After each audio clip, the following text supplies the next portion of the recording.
कई लोग कहते भी सी कि तू निकर बलैन पा के तू फिरदी रहनी, तेरी गिट्टियां दे विच अकल आ। तुसीं अज उत्ते ही आ। मैं वही 100 रुपए की निकर पा के तो मैं एडे वड्डे पहाड़ करके मैं मतलब मैं तो एक फेमस हो गई।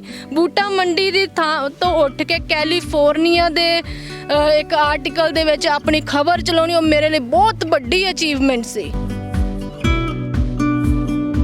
ना असीं नहाउंदे सी, ना असीं ब्रश करदे सी, इत्थों तक के साडा बाथरूम जाके ना भी बहुत औखा हुंदा सी। लत्त रखण जिन्नी जगह हुंदी सी जिथे असीं सौंदे हुंदे सी।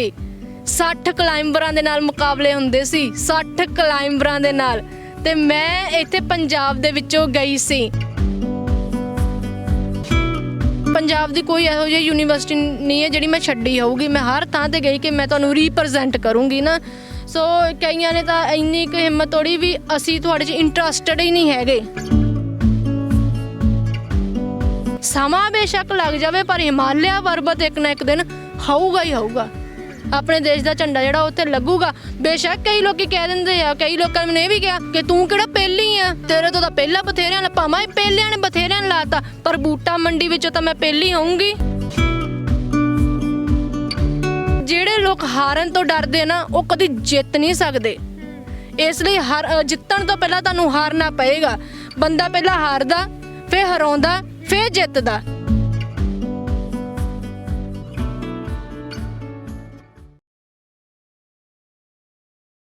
सत श्री अकाल जी, मैं चंदन, तुसीं देख रहे हो RMB टैलीविज़न। कुड़ियां कहंदे अजकल मुंडियां दे नालों घੱਟ नहीं हैगियां ते हर एक खेतर दे विच अगे वधदियां पईयां ने। ਇਹ ਗੱਲਾਂ ਆਪਾਂ ਸੁਣੀਆਂ ਤਾਂ ਬਹੁਤ ਨੇ ਪਰ ਅੱਜ ਤੁਹਾਨੂੰ ਇੱਕ ਅਜਿਹੀ ਕੁੜੀ ਦੇ ਨਾਲ ਮਿਲਾਵਾਂਗੇ ਜੋ ਕਿ ਕਈ ਅਜਿਹੇ ਪਹਾੜ ਫਤਿਹ ਕਰ ਚੁੱਕੀ ਹੈ ਜਿਨ੍ਹਾਂ ਤੇ ਪਹੁੰਚਣਾ ਹਰ ਕਿਸੇ ਦੀ ਸੋਚ ਦੇ ਵਿੱਚ ਨਹੀਂ ਹੁੰਦਾ। ਇੱਕ ਅਜਿਹੀ ਸ਼ਖਸੀਅਤ ਨੂੰ ਤੁਹਾਡੇ ਸਭ ਦੇ ਰੂਬਰੂ ਕਰਾਂਗੇ ਜਿਸ ਨੇ ਸਮਾਜ ਦੀਆਂ ਬੇੜੀਆਂ ਤੋੜ ਕੇ, ਜਿਸ ਨੇ ਇਸ ਸਾਰੀਆਂ ਜਿੰਨੀਆਂ ਵੀ ਆਪਾਂ ਕਹਿ ਸਕਦੇ ਕਿ ਮੁਸ਼ਕਿਲਾਂ ਆਉਂਦੀਆਂ ਜ਼ਿੰਦਗੀ ਦੇ ਵਿੱਚ ਉਹਨਾਂ ਸਾਰਿਆਂ ਨੂੰ ਪਾਸੇ ਰੱਖ ਕੇ ਸਿਰਫ ਤੇ ਸਿਰਫ ਆਪਣੇ ਏਮ ਵੱਲ ਧਿਆਨ ਦਿੱਤਾ, ਸਿਰਫ ਤੇ ਸਿਰਫ ਆਪਣੇ ਸੁਪਨਿਆਂ ਵੱਲ ਧਿਆਨ ਦਿੱਤਾ ਤੇ ਉਹਨਾਂ ਨੂੰ ਹਾਸਲ ਕੀਤਾ ਤੇ ਅੱਗੇ ਵੀ ਬਹੁਤ ਵੱਡੇ ਵੱਡੇ ਸੁਪਨੇ ਲੈ ਕੇ ਉਹ ਬੈਠੇ ਨੇ ਤੇ ਕਈਆਂ ਦੇ ਲਈ ਇੱਕ ਬਹੁਤ ਵੱਡੀ ਮਿਸਾਲ ਪੈਦਾ ਕੀਤੀ ਹੈ। ਕਈਆਂ ਲੜਕੀਆਂ ਦੇ ਲਈ ਉਹ ਇੱਕ ਮੋਟੀਵੇਸ਼ਨ ਬਣੇ ਨੇ। ਆਪਾਂ ਗੱਲਬਾਤ ਕਰ ਰਹੇ ਹਾਂ ਪ੍ਰਿਆ ਅੰਬੇਡਕਰ ਹੁਣਾਂ ਦੀ ਜਿਨ੍ਹਾਂ ਨੇ 28 ਦਿਨਾਂ ਦੇ ਵਿੱਚ 5 ਪਹਾੜ ਫਤਿਹ ਕੀਤੇ ਤੇ ਅੱਜ ਉਹਨਾਂ ਦੇ ਨਾਲ ਗੱਲਬਾਤ ਵੀ ਕਰਦੇ ਹਾਂ। ਕਹਿਣ ਦੀ ਗੱਲ ਹੁੰਦੀ ਹੈ 28 ਦਿਨਾਂ ਦੇ ਵਿੱਚ 5 ਪਹਾੜ ਫਤਿਹ ਕਰਨੇ, ਪਰ ਇਹਨਾਂ ਨੇ ਕਰਕੇ ਦਿਖਾਇਆ। ਸੋ ਪ੍ਰਿਆ, ਸਭ ਤੋਂ ਪਹਿਲਾਂ ਬਹੁਤ ਬਹੁਤ ਸਵਾਗਤ ਹੈ। Thank you so much. RMB television the TV ਦਾ ਬਹੁਤ ਬਹੁਤ ਥੈਂਕ ਯੂ ਕਿ ਤੁਸੀਂ ਅੱਜ ਸਾਡੇ ਵਿੱਚ ਆਏ ਆ ਤੇ ਮੇਰੀ ਗੱਲ ਨੂੰ ਜਿਹੜੇ ਉਹ ਜਨ ਤੱਕ ਪਹੁੰਚਾਉਂਗੇ ਤੇ ਮੈਂ ਵੀ ਕਿਸੇ ਦੀ ਸ਼ਾਇਦ ਪ੍ਰੇਰਨਾ ਦਾ ਸਰੋਤ ਬਣ ਸਕਾਂ। Thank you. ਪ੍ਰਿਆ, ਸਭ ਤੋਂ ਪਹਿਲਾਂ ਤਾਂ ਇਹ ਦੱਸੋ ਕਿ ਨਾਮ ਦੇ ਪਿੱਛੇ ਅੰਬੇਡਕਰ ਦਾ ਕੀ ਰਾਜ਼ ਹੈ? ਕਿਉਂਕਿ ਮੈਂ ਪਹਿਲਾਂ ਜਦੋਂ ਸ਼ੁਰੂਆਤ ਸੀ ਮੈਨੂੰ ਕੁਛ ਵੀ ਨਹੀਂ ਪਤਾ ਹੁੰਦਾ ਸੀ। ਮੈਂ ਹਰ ਇੱਕ ਚੀਜ਼ ਤੋਂ ਡਰਨਾ, ਮਤਲਬ ਇੱਥੋਂ ਤੱਕ ਕਿ ਕਿਸੇ ਚੁਣੌਤੀ ਨੂੰ ਵੀ ਹੱਥ ਪਾਉਣ ਲੱਗਾ ਡਰਨਾ। ਪਰ ਜਦੋਂ ਮੈਂ ਡਾਕਟਰ ਅੰਬੇਦਕਰ ਸਾਹਿਬ ਦੀਆਂ ਕਿਤਾਬਾਂ ਨੂੰ ਪੜ੍ਹਨਾ ਸ਼ੁਰੂ ਕੀਤਾ ਵੀ ਅਸਲ ਦੇ ਵਿੱਚ ਉਹ ਕਿੰਨੇ ਮਹਾਂ ਵਿਦਵਾਨ ਸੀ ਤੇ ਮੈਨੂੰ ਮਤਲਬ ਅਗਰ ਭਾਰਤੀ ਸੰਵਿਧਾਨ ਇੰਨੇ ਹੱਕ ਦਿੰਦਾ ਆ ਤਾਂ ਫਿਰ ਮੈਨੂੰ ਚਾਹੀਦਾ ਸੀ ਕਿ ਮੈਂ ਵਧੀਆ ਸਿੱਖਿਆ ਹਾਸਲ ਕਰਕੇ ਤੇ ਹੋਰ ਵੀ ਵੱਡੇ ਵੱਡੇ ਕੰਮ ਕਰਾਂ। ਜਾਨੀ ਮੈਨੂੰ ਉਹਨਾਂ ਤੋਂ ਬਹੁਤ ਜ਼ਿਆਦਾ ਪ੍ਰੇਰਨਾ ਮਿਲੀ। ਸੋ ਮੈਂ ਇਸ ਲਈ ਆਪਣੇ ਉਹਨਾਂ ਨੂੰ ਟੀਚਰ ਹੀ ਆਪਣਾ ਸਮਝਦੀ ਤੇ ਉਹਨਾਂ ਦਾ ਨਾਮ ਚੱਕ ਕੇ ਆਪਣੇ ਨਾਮ ਦੇ ਪਿੱਛੇ ਲਗਾਇਆ ਤਾਂ ਕਿ ਮੈਂ ਇੱਕ ਜ਼ਿੰਮੇਦਾਰ ਨਾਗਰਿਕ ਬਣ ਸਕਾਂ ਤੇ ਮੈਂ ਆਪਣੇ ਸਮਾਜ ਨੂੰ ਪੇ ਬੈਕ ਟੂ ਸੋਸਾਇਟੀ ਦਾ ਇੱਕ ਦੇ ਸਕਾਂ। ਸੋ ਇਸ ਲਈ ਪ੍ਰਿਆ, ਬਹੁਤ ਹੀ ਵਧੀਆ ਸੋਚ ਹੈ ਤੁਹਾਡੀ। ਤੇ ਅੱਛਾ, ਅਸੀਂ ਸੁਣਿਆ ਕਿ ਤੁਸੀਂ 5 ਦਿਨਾਂ ਦੇ ਅੰਦਰ, ਮਾਫ ਕਰਨਾ 28 ਦਿਨਾਂ ਦੇ ਅੰਦਰ 5 ਪਹਾੜੀਆਂ ਜਿਹੜੀਆਂ ਉਹ ਫਤਿਹ ਕੀਤੀਆਂ। ਕਿਹੜੀਆਂ ਕਿਹੜੀਆਂ? ਉਹਨਾਂ ਦੇ ਵਿੱਚੋਂ ਇੱਕ ਟਾਈਗਰ ਹਿਲ ਸੀ, ਉਸ ਤੋਂ ਬਾਅਦ ਸ਼ੋਕਾ ਟਰੈਕ ਸੀ, ਜ਼ੋਂਗਰੀ ਹਿਲਾ ਸੀ, HMI ਬੇਸ ਕੈਂਪ, ਛੋਰੀ ਖੰਗ ਸੀ ਤੇ ਉਸ ਤੋਂ ਬਾਅਦ ਰਾਥੋਂਗ ਗਲੇਸ਼ੀਅਰ ਸੀ। ਓਕੇ, ਹਾਂਜੀ। ਤੇ ਇਹਨਾਂ ਦੀ ਹਾਈਟ ਕਿੰਨੀ ਕਿੰਨੀ ਹੋਏਗੀ? ਇਹਨਾਂ ਦੀ ਜਿਹੜੀ ਟਾਈਗਰ ਹਿਲ ਸੀ ਉਹ 8000 ਫੁੱਟ ਸੀ, ਸ਼ੋਕਾ ਟਰੈਕ ਸੀ 10000 ਫੁੱਟ ਦਾ ਤੇ ਜ਼ੋਂਗਰੀ ਹਿਲਾ ਸੀ 13320 ਫੁੱਟ ਦਾ ਤੇ HMI ਬੇਸ ਕੈਂਪ ਛੋਰੀ ਖੰਗ ਸੀ 14000 ਫੁੱਟ ਦਾ ਤੇ ਰਾਥੋਂਗ ਗਲੇਸ਼ੀਅਰ ਸੀ 14600 ਫੁੱਟ ਦਾ। ਵੈਸੇ ਤਾਂ ਤੁਸੀਂ ਇੱਕ ਮੰਥ ਦੇ ਅੰਦਰ ਅੰਦਰ ਇਹ 5 ਪਹਾੜ ਜਿਹੜੇ ਫਤਿਹ ਕੀਤੇ ਆ, ਪਰ ਇੱਕ ਨੂੰ ਕਿੰਨਾ ਕਿੰਨਾ ਟਾਈਮ ਲੱਗ ਗਿਆ ਸੀਗਾ?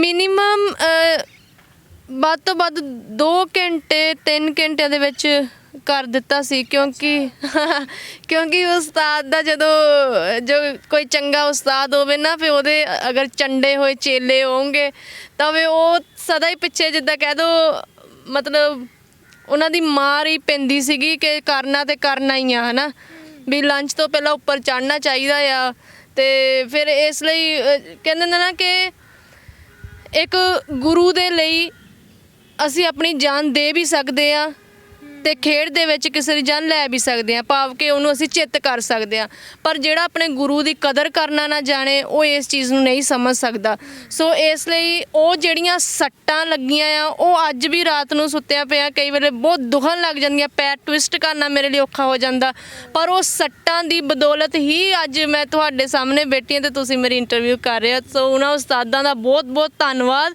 ਜਿਨ੍ਹਾਂ ਨੇ ਮੈਨੂੰ ਅਸਲ ਦੇ ਵਿੱਚ ਇੱਕ ਬਿਹਤਰੀਨ ਇਨਸਾਨ ਬਣਾਇਆ ਹਾਂਜੀ ਤੇ ਪ੍ਰਿਆ ਤੁਸੀਂ ਕਿਹਾ ਕਿ ਜਦੋਂ ਉਸਤਾਦ ਚੰਗਾ ਹੋਵੇ ਤਾਂ ਫਿਰ ਸਾਰਾ ਕੁਝ ਪੋਸੀਬਲ ਹੋ ਜਾਂਦਾ ਤੁਹਾਡੇ ਉਸਤਾਦ ਕੌਣ ਮੇਰੇ ਉਸਤਾਦ Zubin sir Robin Garg sir ਆ ਤੇ ਇੱਕ ਬਲਵੰਤ ਸਰ ਆ ਉਹ ਮਿਲਟਰੀ ਦੇ ਵਿੱਚ ਆ ਤੇ ਸਭ ਤੋਂ ਪਹਿਲਾਂ ਜਿਨ੍ਹਾਂ ਨੇ ਚਾਂਸ ਦਿੱਤਾ ਸੀ ਉਹ ਸੀ ਕਰਨਲ ਅਤੁਲ ਸ਼ਾਹ ਸਾਹਿਬ ਜਿਨ੍ਹਾਂ ਨੇ ਮੇਰੇ ਤੇ ਭਰੋਸਾ ਕਰਕੇ ਫਸਟ ਟਾਈਮ ਮੈਨੂੰ ਹਿਮਾਲਿਆ ਮਾਊਂਟੇਨਿੰਗ ਦੇ ਵਿੱਚ ਭੇਜਿਆ ਤੇ ਇਹ ਸਭ ਮੇਰੇ ਉਸਤਾਦ ਬਹੁਤ ਵਧੀਆ ਹੈ ਕੁਛ ਕੁ ਜਿਨ੍ਹਾਂ ਦਾ ਸਵਰਗਵਾਸ ਹੋ ਗਿਆ ਮਿਸਟਰ AC ਪਾਟਿਲ ਸਾਹਿਬ ਸੁਰੇਸ਼ ਸਰ ਵੀ ਬਹੁਤ ਵਧੀਆ ਸੀ ਲਾਪਕਾ ਡੋਮਾ ਮੈਮ ਦਾਉੜੇ ਮੈਡਮ ਬਹੁਤ ਵਧੀਆ ਸਾਰੇ ਕੋਚ ਸੀ ਪਰ ਕਹਿ ਦੋ ਕਿ ਜਦੋਂ ਖੇਡ ਦੇ ਵਿੱਚ ਹੋਵੋ ਤਾਂ ਸਾਡੀ ਖੇਡ ਇਹੋ ਜਿਹੀ ਕਿ ਲਾਪਰਵਾਹੀ ਦੀ ਕੋਈ ਜਗ੍ਹਾ ਨਹੀਂ ਹੈ ਬਿਲਕੁਲ ਜਾਨ ਤੇ ਬਣ ਜਾਂਦੀ ਹੈ ਸੋ ਇਸ ਲਈ ਉਸਤਾਦ ਲੋਕ ਥੱਲੇ ਤੱਕ ਹੀ ਸਾਡੇ ਸਕੇ ਬਣ ਜਾਂਦੇ ਜਦੋਂ ਉੱਪਰ ਜਾਓ ਤਾਂ ਫਿਰ ਤਾਂ ਚਿੱਤਰਾਂ ਦੇ ਜ਼ੋਰ ਹੁੰਦਾ ਅੱਛਾ ਪ੍ਰਿਆ ਬਹੁਤ ਸਾਰੇ ਲੋਕ ਨੇ ਅਸੀਂ ਵੀ ਹਾਂ ਹਨਾ ਅਸੀਂ ਦੇਖਦੇ ਹਾਂ ਸੋਸ਼ਲ ਮੀਡੀਆ ਤੇ ਫੇਸਬੁੱਕ ਤੇ ਅਗਰ ਕਿਸੇ ਨੇ ਵੀਡੀਓ ਪਾਈ ਆ ਦੇਖ ਲਈ ਕਿ ਯਾਰ ਕੁੜੀ ਨੇ ਅੱਛਾ ਇਹ ਕੁੜੀ ਆਹ ਵਾਲੀ ਪਹਾੜੀ ਤੇ ਚੜ੍ਹ ਗਈ ਅੱਛਾ ਇਹ ਮੁੰਡੇ ਨੇ ਆਹ ਵਾਲਾ ਪਹਾੜ ਫਤਿਹ ਕਰ ਲਿਆ ਕਈਆਂ ਦਾ ਜਜ਼ਬਾ ਜ਼ਿਆਦਾ ਯਾਰ ਮੈਂ ਵੀ ਕਰਨਾ ਹਨਾ ਇਹਨੂੰ ਦੇਖਿਆ ਯਾਰ ਮੇਰੇ 'ਚ ਵੀ ਜੋਸ਼ ਆਇਆ ਹੁਣ ਮੈਂ ਵੀ ਕਰੂੰਗੀ ਜਾਂ ਮੈਂ ਵੀ ਕਰੂੰਗਾ ਪਰ ਪਤਾ ਨਹੀਂ ਹੁੰਦਾ ਸਟਾਰਟ ਕਿੱਦਾਂ ਕਰਨਾ ਕਿੱਥੇ ਜਾਈਏ ਕਿਵੇਂ ਕਰੀਏ ਕੀ ਇਹਦੇ ਰੂਲਸ ਕੀ ਹੁੰਦੇ ਨੇ ਹਨਾ ਉਹ ਸਭ ਕੁਝ ਕੀ ਤੁਸੀਂ ਸਾਨੂੰ ਦੱਸੋਗੇ ਬਿਲਕੁਲ ਸਭ ਤੋਂ ਪਹਿਲਾਂ ਤਾਂ ਆਪਣੀ ਖੋਜ ਆਪ ਕਰਨੀ ਸਿੱਖਣੀ ਚਾਹੀਦੀ ਕਿ ਸਾਡੇ ਵਿੱਚ ਅਸਲ ਦੇ ਵਿੱਚ ਗੁਣ ਕੀ ਆ ਹੈ ਨਾ ਤੇ ਉਸ ਤੋਂ ਬਾਅਦ ਅਗਰ ਤੁਸੀਂ ਹਿਮਾਲਿਆ ਦੇ ਵਿੱਚ ਇਸ ਚੀਜ਼ 'ਚ ਆਪਣਾ ਕਰੀਅਰ ਬਣਾਉਣਾ ਚਾਹੁੰਦੇ ਆ ਤਾਂ ਆਪਣੇ ਇੱਥੇ ਇੰਡੀਆ ਦੇ ਵਿੱਚ ਕਈ ਇੰਸਟੀਟਿਊਟ ਹੈਗੇ ਜਿੱਦਾਂ ਕਹਿ ਦਿਓ ਉੱਤਰਾਖੰਡ ਵਿੱਚ ਵੀ ਆ ਹਿਮਾਚਲ ਵਿੱਚ ਵੀ ਆ ਦਾਰਜਲਿੰਗ ਵੈਸਟ ਬੰਗਾਲ ਦੇ ਵਿੱਚ ਵੀ ਆ ਤੇ ਉੱਥੇ ਦੀਆਂ ਸਾਈਟਾਂ 'ਤੇ ਜਾ ਕੇ ਤੁਸੀਂ ਚੈੱਕ ਕਰ ਸਕਦੇ ਆ ਵੀ ਕਿਹੜੀ ਟ੍ਰੇਨਿੰਗ ਕਦੋਂ ਹੋਣੀ ਆ ਤੇ ਤੁਸੀਂ ਉਸ ਚੀਜ਼ ਦੇ ਹਿਸਾਬ ਦੇ ਨਾਲ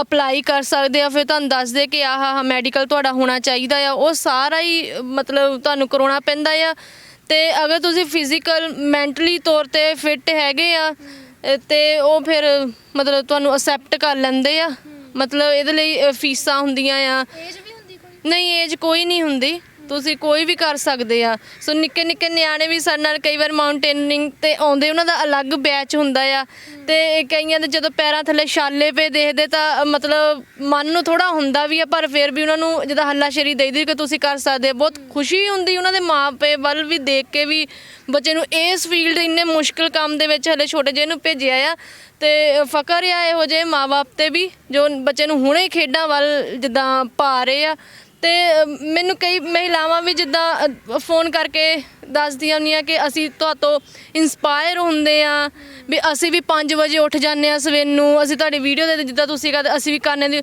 ਮੈਂ ਸਮਝਦੀ ਕਿ ਮੇਰੇ ਲਈ ਇੱਕ ਅਚੀਵਮੈਂਟ ਆ ਕਿ ਅਗਰ ਮੈਨੂੰ ਦੇਖ ਕੇ ਕੋਈ ਕੁੜੀ ਜਾਂ ਕੋਈ ਮੁੰਡਾ ਇਸ ਲਾਈਨ ਦੇ ਵਿੱਚ ਆਉਣ ਬਾਰੇ ਸੋਚਦਾ ਆ ਆਪਣੀ ਬੇੜੀਆਂ ਨੂੰ ਕੱਟ ਕੇ ਸਮਾਜ ਨੂੰ ਇੱਕ ਵਧੀਆ ਸੇਧ ਦੇਣ ਵਾਲੇ ਬਾਰੇ ਨਾ ਪਰਿਵਰਤਨ ਲਿਆਉਣ ਬਾਰੇ ਸੋ ਮੈਂ ਸਮਝੂੰਗੀ ਕਿ ਮੇਰੀ ਇਹ ਅਸਲੀਅਤ ਦੇ ਵਿੱਚ ਕਾਮਯਾਬੀ ਆ ਮੇਰੀ ਖੁਸ਼ਕਿਸਮਤੀ ਆ ਬਿਲਕੁਲ ਤੇ ਪ੍ਰਿਆ ਅੱਜ ਕੱਲ੍ਹ ਜਿਵੇਂ ਪੰਜਾਬ ਦੀ ਗੱਲ ਕਰਦੇ ਹਾਂ ਪੰਜਾਬ ਦੀ ਕਿਤੇ ਵੀ ਗੱਲ ਲੈ ਲਓ ਹੈ ਨਾ ਘਰਾਂ ਦੇ ਵਿੱਚ ਗੱਲ ਤੁਰਦੀ ਜਦੋਂ ਬੱਚਾ ਵੱਡਾ ਹੁੰਦਾ ਜਦੋਂ ਬੱਚਾ ਪੜ੍ਹ ਲਿਖ ਜਾਂਦਾ +2 ਪਾਸ ਕਰ ਲੈਂਦਾ ਫਿਰ ਕਹਿੰਦੇ ਹਾਂ ਹੁਣ ਅੱਗੇ ਕੀ ਕਰਨਾ ਬਈ ਹੈ ਨਾ ਪੁੱਛਦੇ ਆ ਪੇਰੈਂਟਸ ਪੁੱਛਦੇ ਆ ਜਾਂ ਫਿਰ ਕਹਿੰਦੇ ਨਹੀਂ ਆਪਾਂ ਇਹਨੂੰ ਮੈਲਸ ਕਰਵਾਉਣੀ ਆ ਬਾਹਰ ਨੂੰ ਤੋਰ ਦੇਣਾ ਜਾਂ ਨਹੀਂ ਤੂੰ ਡਾਕਟਰ ਬਣ ਜਾ ਤੂੰ ਇੰਜੀਨੀਅਰ ਬਣ ਜਾ ਜੇ ਤੁਸੀਂ ਕਿਹਾ ਮੈਂ ਤਾਂ ਪਹਾੜਾਂ 'ਤੇ ਚੜ੍ਹਨਾ ਘਰਦਿਆਂ ਦਾ ਕੀ ਰਿਸਪੌਂਸ ਸੀ ਹਾਏ ਤੂੰ ਪਹਾੜਾਂ 'ਤੇ ਚੜ੍ਹੂੰਗੀ ਤੂੰ ਹੋਰ ਕੁਛ ਕਰ ਲੈਂਦੀ ਮੈਂ ਕੁਝ ਸੋਚਿਆ ਹੀ ਨਹੀਂ ਸੀ ਪਹਾੜਾਂ 'ਤੇ ਜਾਣ ਦਾ ਉਹ ਤਾਂ ਪਤਾ ਨਹੀਂ ਰਾਤੋਂ ਰਾਤ ਮੈਨੂੰ ਤਾਂ ਕਈ ਦੱਸਦੇ ਕਿ ਤੂੰ ਰਾਤੋਂ ਰਾਤ ਸਟਾਰ ਬਣ ਗਈ, ਮੇਰੀ ਵੀਡੀਓ ਵਾਇਰਲ ਹੋਈ ਸੀ, ਰਾਤੋਂ ਰਾਤ ਮੈਂ ਸਟਾਰ ਬਣ ਗਈ। ਮੈਨੂੰ ਕਹਿੰਦੇ ਆ, ਮੈਂ ਆਪ ਨਹੀਂ ਕਹਿੰਦੀ। ਤੇ ਇੱਦਾਂ ਜਿੱਦਾਂ ਤੁਸੀਂ ਦੱਸਿਆ ਨਾ ਕਿ ਇਹ ਕਿੱਦਾਂ, ਉਹ ਰਾਤੋਂ ਰਾਤ ਹੀ ਮੈਂ ਡਿਸੀਜਨ ਲਿਆ ਸੀ। ਇਦਾਂ ਦਾ ਕੀ ਮਨ ਵਿੱਚ ਆ ਗਿਆ ਸੀ ਕਿ ਰਾਤੋਂ ਰਾਤ ਹੀ ਬਸ ਨਹੀਂ ਮੈਂ ਤਾਂ ਪਹਾੜ ਚੜ੍ਹੂੰ? ਹਾਂ ਪਤਾ ਨਹੀਂ, ਉਹ ਇੱਕ ਲੜਕੀ ਕਰਕੇ ਆਈ ਸੀ ਕਿ ਵੀ ਹਿਮਾਲਿਆ ਪਰਬਤ ਕਰਕੇ ਆਈ ਸੀ, ਤੇ ਉਹ ਮੇਰੇ ਫਾਦਰ ਸਾਹਿਬ ਦਿਖਾਉਂਦੇ ਵੀ ਆਹ ਦੇਖਾ ਕਰਕੇ। ਮੈਂ ਕਿਹਾ ਲੈ ਇਹ ਕਿਹੜਾ ਮੈਂ ਵੀ ਕਰ ਲਵਾਂਗੀ। ਉਹ ਕਹਿੰਦੇ ਨਹੀਂ ਤੂੰ ਇੱਕਦਾਂ ਹੀ ਕਰ ਲੇਂਗੀ ਨਾ, ਕਿਉਂਕਿ ਅਸੀਂ ਉਹ ਬੈਕਗਰਾਊਂਡ ਤੋਂ ਨਹੀਂ ਹੈਗੇ, ਸਾਡੇ ਲਈ ਹੁਣ ਮੁਸ਼ਕਿਲ ਆ ਨਾ ਸਰਵਾਈਵ ਕਰਨਾ ਸੀ। ਤੇ ਮੈਂ ਸਾਰੀ ਰਾਤ ਸੋਚਦੀ ਰਹੀ, ਮੈਂ ਕਿਹਾ ਨਹੀਂ ਯਾਰ ਵੀ ਉਹ ਕਰ ਸਕਦੀ ਤਾਂ ਮੈਂ ਵੀ ਕਰ ਸਕਦੀ, ਕਿਉਂਕਿ ਇਹ ਡਾਕਟਰ ਅਬਦੁਲ ਕਲਾਮ ਸਾਹਿਬ ਦੀ ਇੱਕ ਕਿਤਾਬ ਆ ਵਿੰਗਸ ਆਫ ਫਾਇਰ, ਹੈ ਨਾ। ਅਗਰ ਉਹ ਅਸੀਂ ਪੜ੍ਹਦੇ ਹਾਂ ਤਾਂ ਪਤਾ ਲੱਗਦਾ ਕਿ ਉਹ ਦੱਸਦੇ ਕਿ ਜਿਹੜੀ ਪ੍ਰਿਥਵੀ ਹੈ ਨਾ, ਉਹ ਇੱਕ ਐਨਰਜੈਟਿਕ ਪਲੈਨਟ ਆ, ਇੱਥੇ ਰਹਿ ਕੇ ਹਰ ਇੱਕ ਚੀਜ਼ ਸੰਭਵ ਆ, ਹੈ ਨਾ। ਹੁਣ ਮੈਂ ਆਪਣੇ ਇੱਕ ਦੱਸਦੀ ਹਾਂ ਕਿ ਇਨਸਾਨ ਦੇ ਵਿੱਚੋਂ ਹੀ ਇਨਸਾਨ ਪੈਦਾ ਹੋ ਜਾਂਦਾ ਆ, ਹੈ ਨਾ। ਤੇ ਇਹ ਮਾਊਂਟੇਨਰਿੰਗ ਕੀ ਚੀਜ਼ ਸੀ। ਸੋ ਇਸ ਲਈ ਮੈਂ ਰਾਤੋਂ ਰਾਤ ਡਿਸੀਜਨ ਲਿਆ ਕਿ ਵੀ ਚਾਹੇ ਕੋਈ ਮੇਰੇ ਨਾਲ ਸਹਿਮਤ ਹੋਵੇ, ਮੈਂ ਕਰਨਾ ਤੇ ਇਹੀ ਕਰਨਾ। ਪਹਿਲਾਂ +2 ਤੋਂ ਬਾਅਦ ਮੈਨੂੰ ਇਹੀ ਹੁੰਦਾ ਸੀ ਮੈਂ ਕਿਹੜੀ ਫੀਲਡ ਜਾਵਾਂ, ਕਿਹੜੀ 'ਚ ਜਾਵਾਂ। ਪਹਿਲਾਂ ਤਾਂ ਮੈਂ ਆਰਟਿਸਟ ਬਣਨਾ ਚਾਹੁੰਦੀ ਸੀ, ਪਰ ਇਹ ਕੁਦਰਤ ਦਾ ਹੀ ਪਤਾ ਨਹੀਂ ਕੀ ਹੋ ਗਿਆ ਕਿ ਮੈਂ ਇੰਨੀ ਕੁ ਮਨ ਸਮੱਤਿਆ ਪੈ ਗਈ ਵੀ ਬਸ ਇੱਧਰ ਹੀ ਜਾਣਾ, ਇਹੀ ਚੀਜ਼ ਲਈ ਤੂੰ ਬਣੀ ਆ। ਤੇ ਫਿਰ ਉਸ ਤੋਂ ਬਾਅਦ ਦੂਸਰੇ ਦਿਨ ਮੈਂ ਕਾਲਜ ਵਿੱਚ ਜਾ ਕੇ ਕੁੜੀਆਂ ਦੇ ਨਾਲ ਵੀ ਗੱਲਬਾਤ ਕੀਤੀ ਕਿ ਵੀ ਆਪਾਂ ਗਰੁੱਪ ਬਣਾਉਂਦੇ ਆ ਤੇ ਮਾਊਂਟੇਨਿੰਗ ਲਈ ਜਾਂਦੇ। ਉਹਨਾਂ ਨੇ ਹਾਂ ਕਰ ਦਿੱਤੀ। ਚਲੋ ਬਾਅਦ ਵਿੱਚ ਕੋਈ ਉਹਨਾਂ ਦਾ ਅਸਰ ਰਿਸਪੌਂਸ ਨਹੀਂ ਦੇਖਣ ਨੂੰ ਮਿਲਿਆ। ਫਿਰ ਮੈਂ ਕਰਨਲ ਅਤੁਲ ਸ਼ਾਹ ਸਾਹਿਬ ਨਾਲ ਗੱਲ ਕੀਤੀ ਸੀ ਤੇ ਉਹ ਵੀ ਕਹਿੰਦੇ ਵੀ ਇਹ ਕੋਈ ਜੋਕ ਨਹੀਂ ਹੈਗਾ। ਮੈਂ ਕਿਹਾ ਸਰ ਵੀ ਇਹ ਜੋਕ ਹੁਣ ਹੈ ਵੀ ਨਹੀਂ ਗਾ ਨਾ, ਮੇਰੇ ਲਈ ਵੀ ਜੋਕ ਨਹੀਂ ਹੈਗਾ, ਮੈਂ ਕਰਨਾ ਤੇ ਇਹੀ ਕਰਨਾ। ਤੇ ਉਹਨਾਂ ਨੇ ਮੈਂ ਲਗਾਤਾਰ ਉਹਨਾਂ ਦੇ ਆਫਿਸ ਦੇ ਵਿੱਚ ਜਾ ਕੇ ਤਾਂ ਜਿੱਦਾਂ ਜਾਨੀ ਇੱਕ ਹਿਸਾਬ ਦਾ ਮੈਂ ਪੂਰੀ ਤਰ੍ਹਾਂ ਬੇਸ਼ਰਮੀ ਹੋ ਗਈ ਸੀ। ਮੈਂ ਮਗਰ ਹੀ ਪੈ ਗਈ ਸੀ ਵੀ ਮੈਨੂੰ ਦਿਓ ਸੀਟ। ਮੈਨੂੰ NCC ਦੇ ਵਿੱਚ ਸੀ ਤਾਂ ਮੌਕਾ ਮਿਲ ਗਿਆ। ਤੇ ਉਹਨਾਂ ਨੇ ਫਿਰ ਮੈਨੂੰ ਫੋਨ ਕੀਤਾ ਇੱਕ ਦਿਨ ਦੁਪਹਿਰ ਨੂੰ ਕਿ ਮੈਡਮ ਜਾਣਾ। ਤੇ ਮੈਂ ਕਿਹਾ ਸਰ ਚਲੋ, ਮੈਂ ਤਿਆਰ ਆ ਨਾ, ਚਲੋ। ਤੇ ਮੈਨੂੰ ਉਦੋਂ ਫਸਟ ਟਾਈਮ ਮੈਨੂੰ 2015-16 ਦੇ ਵਿੱਚ ਮੈਨੂੰ ਮੌਕਾ ਮਿਲਿਆ ਸੀ। ਉਦੋਂ ਵੀ ਮੈਂ ਟਾਈਗਰ ਹਿੱਲ ਕੀਤੀ ਸੀ 8000 ਫੁੱਟ ਦੀ, ਤੇ ਸੰਦਕ ਫੁੱਟ ਟਰੈਕ ਕੀਤਾ ਸੀ 12000 ਫੁੱਟ ਦਾ। ਉਹ ਸੀ 2 ਘੰਟੇ ਦੇ ਵਿੱਚ ਮਹਿਜ ਜਿਹੜਾ ਉਹ ਕਲਾਈਮ ਕੀਤਾ ਸੀਗਾ। ਤੇ ਉਸ ਤੋਂ ਬਾਅਦ ਆਹ ਵਾਲੇ ਜਿਹੜੇ 5 ਪਹਾੜ ਇਹ ਬਾਅਦ ਵਿੱਚ ਹੁੰਦੇ ਆ। ਅੱਛਾ ਜੀ। ਹਾਂ ਬਸ ਆਹੀ ਸੀ ਕਿ ਰਾਤੋਂ ਰਾਤ ਡਿਸੀਜਨ ਬਣ ਗਿਆ ਸੀ ਖੜੇ ਪੈਰ ਵੀ ਕਰਨਾ ਤੇ ਇਹੀ ਕਰਨਾ ਆ। ਤੇ ਬਾਕੀ ਕੁਛ ਲੋਕ ਕਹਿੰਦੇ ਕਿ ਤੂੰ ਰਾਤੋਂ ਰਾਤ ਸਟਾਰ ਬਣ ਗਈ। ਦੇਖੋ ਅੱਜ ਮੇਰੀ ਅਖਬਾਰ ਦੇ ਵਿੱਚ ਫੋਟੋ ਆ, ਉਹੀ ਅਖਬਾਰ ਕੱਲ੍ਹ ਨੂੰ ਕਿਸੇ ਨੇ ਕਚਰੇ ਦੇ ਡੱਬੇ 'ਚ ਸਿੱਟਦੇ ਨਹੀਂ ਆ। ਮਾਣ ਕਿਸ ਗੱਲ ਦਾ। ਤੇ ਉਸ ਤੋਂ ਬਾਅਦ ਅੱਜ ਮੇਰਾ ਨਾਮ ਮਾਊਂਟੇਨਰਿੰਗ 'ਚ ਕੱਲ੍ਹ ਨੂੰ ਕਿਸੇ ਹੋਰ ਦਾ ਨਾਮ ਆ।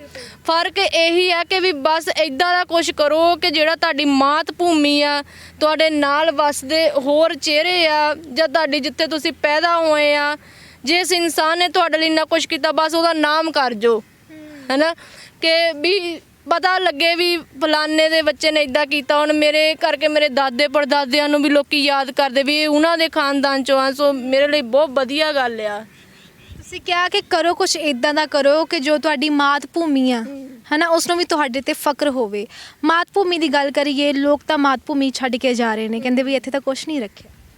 ਬਿਲਕੁਲ ਇਹ ਵੀ ਗੱਲ ਹੈਗੀ ਆ, ਪਰ ਜੇ ਇੱਥੇ ਹੀ ਸਾਰਾ ਕੁਝ ਹੋਵੇ ਫਿਰ ਕਿਉਂ ਜਾਈਏ। ਹੁਣ ਜਿੱਦਾਂ ਮੈਨੂੰ ਕਈ ਲੋਕੀ ਸਨਮਾਨਿਤ ਕਰਦੇ, ਉਹ ਮੈਨੂੰ ਇਹ ਵੀ ਕਹਿੰਦੇ ਕਿ ਤੈਨੂੰ 8 ਸਾਲ ਹੋ ਗਏ ਤੇ ਤੈਨੂੰ ਹਲੇ ਐਵਰੈਸਟ ਨਹੀਂ ਹੋਇਆ, ਪਰ ਜੇ ਤੂੰ ਬਾਹਰਲੇ ਦੇਸ਼ ਵਿੱਚ ਹੁੰਦੀ ਤਾਂ ਤੈਨੂੰ ਸਰਕਾਰਾਂ ਨੇ ਬਹੁਤ ਸਪੋਰਟ ਕਰਨਾ ਸੀ, ਹੈ ਨਾ। ਹੁਣ ਆਪਣੇ ਪੰਜਾਬ ਦੇ ਵਿੱਚ ਮੇਰੀਆਂ ਬਹੁਤ ਸਾਰੀਆਂ ਇੰਟਰਵਿਊ ਹੋਈਆਂ, ਕੋਈ ਵੀ ਮੇਰੇ ਕੋਲ ਨਹੀਂ ਆਇਆ ਨਾ, ਹਲੇ ਤੱਕ ਮੈਨੂੰ ਕੋਈ ਸਪੋਰਟ ਨਹੀਂ ਮਿਲੀ, ਹੈ ਨਾ। ਸੋ ਇਸ ਕਰਕੇ ਜਿੱਥੇ ਫਿਰ ਕਿਸੇ ਨੂੰ ਚਮਕਣ ਦਾ ਚਾਂਸ ਮਿਲਣਾ ਉਹਨੇ ਤਾਂ ਜਾਣਾ ਹੀ ਆ। ਹੁਣ ਜੇ ਮੈਨੂੰ 8 ਸਾਲ ਹੋ ਗਏ ਇੱਥੇ ਪੰਜਾਬ ਗਵਰਨਮੈਂਟ ਵੱਲ ਦੇ ਕੇ ਪੰਜਾਬ ਜਿੱਥੇ ਮੈਂ ਪੈਦਾ ਹੋਈ ਹਾਂ ਮੈਂ ਉਹਨੂੰ ਰਿਪਰੈਜ਼ੈਂਟ ਕਰਾਂ, ਪਰ ਜੇ ਕੱਲ੍ਹ ਨੂੰ ਹੁਣ ਮੈਨੂੰ ਨਹੀਂ ਉਹ ਚਾਂਸ ਦਿੰਦੇ, ਜੇ ਮੈਨੂੰ ਹਰਿਆਣਾ ਗਵਰਨਮੈਂਟ ਕਹਿ ਦਿੰਦੀ ਤਾਂ ਫਿਰ ਤਾਂ ਮੈਂ ਉਹਨਾਂ ਨੂੰ ਰਿਪਰੈਜ਼ੈਂਟ ਕਰਾਂਗੀ ਨਾ। ਸੋ ਇਸ ਕਰਕੇ ਆ ਜੇ ਦੇਖੋ ਜਿਹੜਾ ਡਾਕਟਰ ਅੰਬੇਦਕਰ ਸੀ ਨਾ, ਉਹਨਾਂ ਦੀ ਆਪਣੇ ਇੱਥੇ ਦੇਸ਼ 'ਚ ਉਸ ਟਾਈਮ ਕਦਰ ਨਹੀਂ ਸੀ। ਵਿਦੇਸ਼ੀ ਕਹਿੰਦੇ ਸੀ ਬਾਹਰਲੇ ਦੇਸ਼ ਦੇ ਕਿ ਜੇ ਸਾਡੇ ਕੋਲ ਆ ਜਾਵੇ ਤਾਂ ਅਸੀਂ ਇਹਨੂੰ ਪਤਾ ਨਹੀਂ ਕਿਹੜੇ ਕਿਹੜੇ ਖਿਤਾਬ ਦਈਏ, ਹੈ ਨਾ।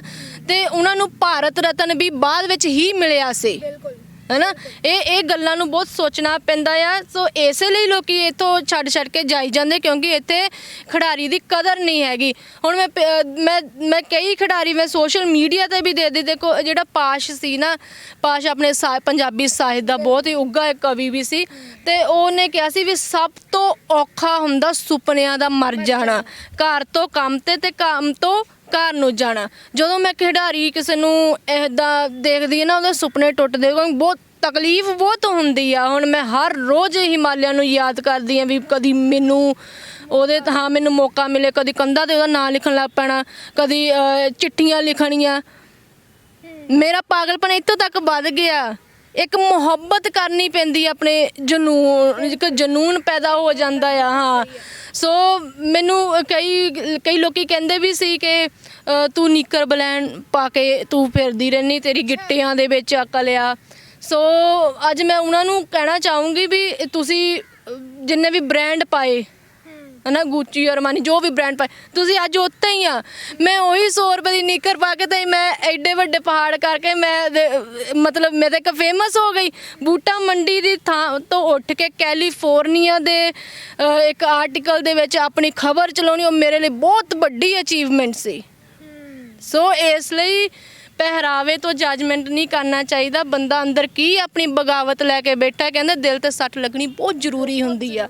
ਉਹੀ ਅਸਲ ਦੇ ਵਿੱਚ ਪਰਿਵਰਤਨ ਲਿਆਉਂਦੀ ਆ। ਕਿਤਾਬਾਂ ਨੂੰ ਪੜ੍ਹਨਾ ਬਹੁਤ ਜ਼ਰੂਰੀ ਆ, ਉਹੀ ਤੁਹਾਡਾ ਪਰਿਵਰਤਨ ਲਿਆ ਸਕਦੀ ਆ। ਬਿਲਕੁਲ, ਤੁਸੀਂ ਕਿਤਾਬਾਂ ਦੀ ਗੱਲ ਕਰਦੇ ਹੋ, ਤੁਸੀਂ ਪਹਿਰਾਵੇ ਦੀ ਗੱਲ ਕਰਦੇ ਹੋ। ਪਹਿਰਾਵੇ ਦੀ ਗੱਲ ਵੀ ਮੈਂ ਜ਼ਰੂਰ ਕਰਨਾ ਚਾਹੂੰਗੀ। ਜਿਵੇਂ ਕਿਹਾ ਕਿ ਤੁਹਾਨੂੰ ਲੋਕ ਟੌਂਟ ਮਾਰਦੇ ਹੁੰਦੇ ਸੀ ਕਿ ਤੂੰ ਨਿੱਕਰ ਬਨੈਣ ਪਾ ਕੇ ਹੈ ਨਾ ਇੱਦਾਂ ਕਰਦੀ ਆ, ਤਾਂ ਤੁਹਾਨੂੰ ਕੀ ਲੱਗਦਾ ਹੈ ਕਿ ਅਸੀਂ ਇਸੇ ਕਰਕੇ ਸ਼ਾਇਦ ਪਿੱਛੇ ਆ ਕਿ ਸਾਡੇ ਜਿਹੜੀਆਂ ਲੜਕੀਆਂ ਹੈਗੀਆਂ ਆ ਸਾਡੇ ਦੇਸ਼ ਦੀਆਂ, ਕਿਤੇ ਇਹ ਵੀ ਉਹਨਾਂ ਦੇ ਵਿੱਚੋਂ ਇੱਕ ਰੀਜ਼ਨ ਤਾਂ ਨਹੀਂ ਹੈਗਾ ਪਹਿਰਾਵਾ, ਕਿ ਉਹ ਹਾਲੇ ਵੀ ਪਿੱਛੇ ਰਹਿ ਗਈਆਂ ਨੇ? ਬਹੁਤ ਸਾਰੀਆਂ ਲੜਕੀਆਂ ਗੇਮਿੰਗ ਵਿੱਚ ਆਉਣਾ ਚਾਹੁੰਦੀਆਂ ਨੇ, ਬਹੁਤ ਸਾਰੀਆਂ ਲੜਕੀਆਂ ਜਿਹੜੀਆਂ ਖੇਡਾਂ ਦੇ ਵਿੱਚ ਆਪਣੇ ਆਪ ਨੂੰ ਰਿਪਰੈਜ਼ੈਂਟ ਕਰਨਾ ਚਾਹੁੰਦੀਆਂ, ਪਰ ਜਾਂ ਘਰ ਦੇ ਉਹਨਾਂ ਨੂੰ ਨਹੀਂ ਕਰਨ ਦਿੰਦੇ, ਨਹੀਂ ਆਹ ਕੱਪੜੇ ਨਹੀਂ ਪਾਉਣੇ, ਜਾਂ ਫਿਰ ਸਮਾਜ ਦੀ ਜੇ ਗੱਲ ਕਰੀਏ, ਹਾਏ ਸਮਾਜ ਕੀ ਕਹੂਗਾ, ਨਹੀਂ ਮੈਂ ਨਹੀਂ ਕਰਨਾ ਹੈਗਾ। ਇਹ ਰੀਜ਼ਨ ਵੀ ਕਿਤੇ ਨਾ ਕਿਤੇ ਹੈਗੇ। ਇਹ ਰੀਜ਼ਨ ਵੀ ਕਿਤੇ ਨਾ ਕਿਤੇ ਹੈਗੇ।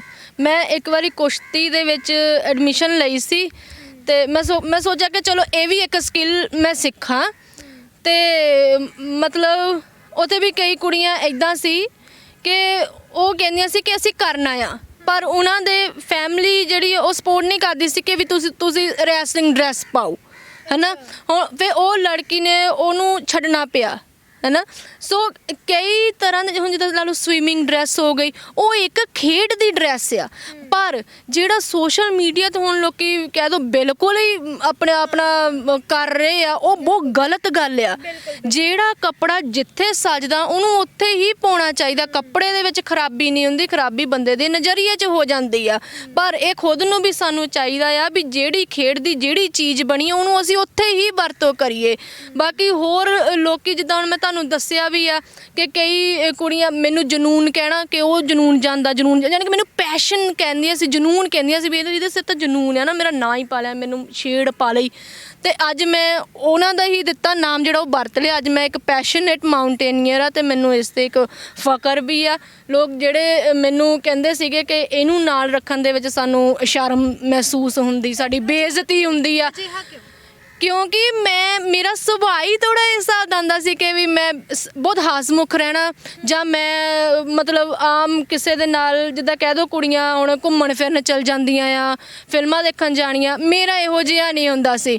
ਮੇਰੇ ਜੇਬ ਦੇ ਵਿੱਚ ਸਿਰਫ 50 ਰੁਪਏ ਹੁੰਦੇ, ਜਿਸ 'ਚ 40 ਰੁਪਏ ਕਿਰਾਇਆ ਲੱਗ ਜਾਂਦਾ ਸੀ ਅਤੇ 10 ਰੁਪਏ ਬਚਦੇ ਹੁੰਦੇ ਸੀ, ਜਿਹਦੇ ਕਰਕੇ ਮੇਰੀ ਕੋਈ ਫਰੈਂਡ ਵੀ ਨਹੀਂ ਬਣਦੀ ਹੁੰਦੀ ਸੀਗੀ। ਅਤੇ ਮੈਂ ਜਾਂ ਲਾਇਬ੍ਰੇਰੀ ਦੇ ਵਿੱਚ ਜਾਣਾ ਕਾਲਜ ਟਾਈਮ, ਜਾਂ ਲਾਇਬ੍ਰੇਰੀ ਵਿੱਚ ਹੋਣਾ, ਜਾਂ ਮੈਂ ਖੇਡਾਂ ਦੇਖਣ ਚਲ ਜਾਣੀਆਂ, ਉੱਥੇ ਹੁੰਦੇ ਨਾ ਖੇਡਦੇ ਹੁੰਦੇ ਕਾਲਜ ਦੇ ਵਿੱਚ ਪਲੇਅਰਸ, ਅਤੇ ਜਾਂ ਮੈਂ ਕੋਈ ਕੰਪੀਟੀਸ਼ਨ ਖੇਡਣ ਚਲ ਜਾਣਾ, ਜਿੱਦਾਂ ਕਾਲਜ ਦੇ ਵਿੱਚ ਕਈ ਕੰਪੀਟੀਸ਼ਨ। ਸੋ ਇਸ ਲਈ ਉਹ ਕੁੜੀਆਂ ਸਮਝਦੇ ਸੀ ਵੀ ਇਹਨੂੰ ਕੀ ਨਾਲ ਰੱਖਣਾ, ਹੈ ਨਾ, ਇਹ ਬੋਰਿੰਗ ਆ, ਹੈ ਨਾ। ਸੋ ਹੁਣ ਉਹੀ ਕੁੜੀਆਂ ਮੈਨੂੰ ਫੋਨ ਕਰਕੇ ਮਤਲਬ ਕਹਿੰਦੀਆਂ ਵੀ ਤੇਰੇ ਵਰਗਾ ਦੋਸਤ ਸਾਰਿਆਂ ਨੂੰ ਹੀ ਦਵੇ, ਵੀ ਅਸੀਂ ਕਹਿੰਦੇ ਵੀ ਇਹ ਸਾਡਾ ਦੋਸਤ ਆ, ਹੈ ਨਾ। ਬਿਲਕੁਲ, ਜਦੋਂ ਤੁਹਾਡਾ ਵਕਤ ਬਦਲਦਾ ਫਿਰ ਇਨਸਾਨ ਵੀ ਬਦਲ ਹੀ ਜਾਂਦੇ ਆ ਜਿਹੜੇ ਤੁਹਾਡੇ। ਬਿਲਕੁਲ, ਮੈਂ ਤਾਂ ਹੀ ਕਹਿੰਦੀ ਆਪਣੀ ਖੋਜ ਕਰੋ, ਆਪਣੀ ਖੋਜ ਕਰਨੀ ਚਾਹੀਦੀ ਆ। ਸੋ ਕੁਦਰਤ ਦਾ ਬਹੁਤ ਬਹੁਤ ਧੰਨਵਾਦ ਕਿ ਮਤਲਬ ਮੈਨੂੰ ਉਹਨੇ ਇੰਨਾ ਕੁ ਸક્ષਮ ਬਣਾਇਆ ਕਿ ਮੈਂ ਉਹਦਾ ਨਜ਼ਾਰਾ ਜਿਹੜਾ ਉੱਪਰ ਚੜ੍ਹ ਕੇ ਦੇਖ ਸਕਾਂ। ਇੱਥੇ ਗੱਲ ਕਰਨੀ ਹੋ ਰਿਹਾ, ਤੁਸੀਂ ਉਹ ਮਹਿਸੂਸ ਨਹੀਂ ਕਰ ਸਕਦੇ, ਪਰ ਜੋ ਮੈਂ ਆਪਣੇ ਅੱਖੀਂ ਦੇਖਿਆ, ਜੋ ਮੈਂ ਆਪਣੇ ਇੱਕ ਸਰੀਰ ਤੇ ਹੰਢਾਇਆ, ਜੋ ਮੈਂ ਉਹ ਸੱਟਾਂ ਖਾਧੀਆਂ, ਅੱਜ ਮੈਨੂੰ ਜੇ ਕੋਈ ਕਵੇ ਕਿ ਤੂੰ ਬੈਠ ਸਾਡੇ ਜਹਾਜ਼ 'ਚ ਜਾਂ ਹੈਲੀਕਾਪਟਰ 'ਚ ਅਸੀਂ ਤੈਨੂੰ ਉੱਦਾਂ ਹੀ ਉੱਤੇ ਲੈ ਜਾਵਾਂ, ਤਾਂ ਮੈਂ ਕਹੂੰਗੀ ਨਹੀਂ, ਕਿਉਂਕਿ ਮੈਂ ਇੱਕ ਸਟੈਪ ਰੱਖ ਕੇ ਉਹ ਚੀਜ਼ ਨੂੰ ਮਹਿਸੂਸ ਕਰਨਾ ਚਾਹੁੰਦੀ ਹਾਂ ਕਿ ਮੈਂ ਕਿੱਦਾਂ ਉੱਪਰ ਗਈ ਹਾਂ, ਕਿਉਂਕਿ ਉਹਦੀ ਚੀਜ਼ ਦੀ ਵੈਲਿਊ ਫਿਰ ਮੈਨੂੰ ਉਸ ਹਿਸਾਬ ਨਾਲ ਪਤਾ ਲੱਗੂਗੀ, ਹੈ ਨਾ। ਹੁਣ ਜੇ ਇਹਨੂੰ ਬੈਠੇ ਬਿਠਾਏ ਸਾਰਾ ਕੁਝ, ਮੈਂ ਉਹਨੂੰ ਕੀ ਵੈਲਿਊ ਦਾ ਪਤਾ ਲੱਗਣਾ। ਸੋ ਹੰਢਾਉਂਗੇ ਤਾਂ ਫਿਰ ਪਤਾ ਲੱਗਦਾ ਵੀ ਕਿੱਥੇ ਕਿਹੜੀ ਚੀਜ਼ ਆ।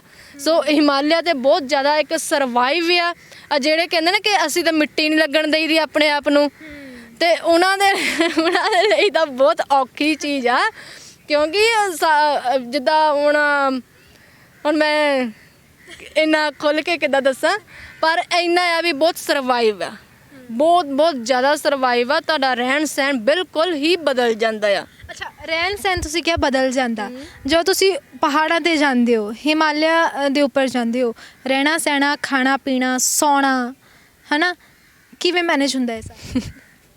ਨਾ ਪੁੱਛੋ ਤਾਂ ਚੰਗਾ ਆ। ਖੁੱਲ੍ਹ ਕੇ ਦੱਸੋ, ਆਡੀਅנס ਵੀ ਜਾਣਨਾ ਚਾਹੁੰਦੇ ਨੇ।